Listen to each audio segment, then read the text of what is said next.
আজকে আপনাদেরকে একটা নতুন রেসিপি দেব, ধনিয়া পাতার আচার, যেটা খুবই সুস্বাদু, সবারই খুবই ভালো লাগবে। আসসালামু আলাইকুম। আচার বানাতে যা যা উপকরণ লাগবে প্রথমে সব কিছু নিয়ে নিলাম। এখন কড়াই বসিয়ে নিব। কড়াই বসিয়ে ধনিয়া পাতাগুলো একটু টানিয়ে নিব। ধনিয়া পাতাগুলোর পানি যখন শুকিয়ে আসবে তখন ধনিয়া পাতাগুলো নামিয়ে নিব, নিয়ে ব্লেন্ডার করে নেব পাতাগুলো। তারপর লাগবে এখানে সরিষা আর কাঁচামরিচ একটু বেটে নিলাম।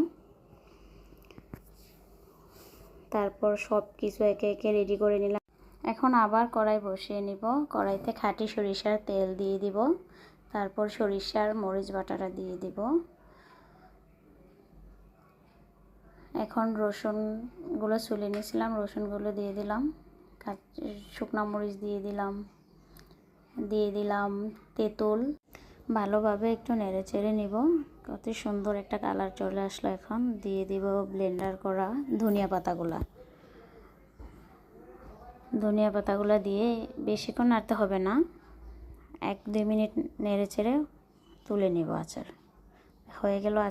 এই আচারটা কিন্তু সবাই বাসায় ট্রাই করতে পারেন, খুবই সুস্বাদু একটা আচার এটা। সবাই ভালো থাকবেন, সুস্থ থাকবেন। আল্লাহ হাফেজ।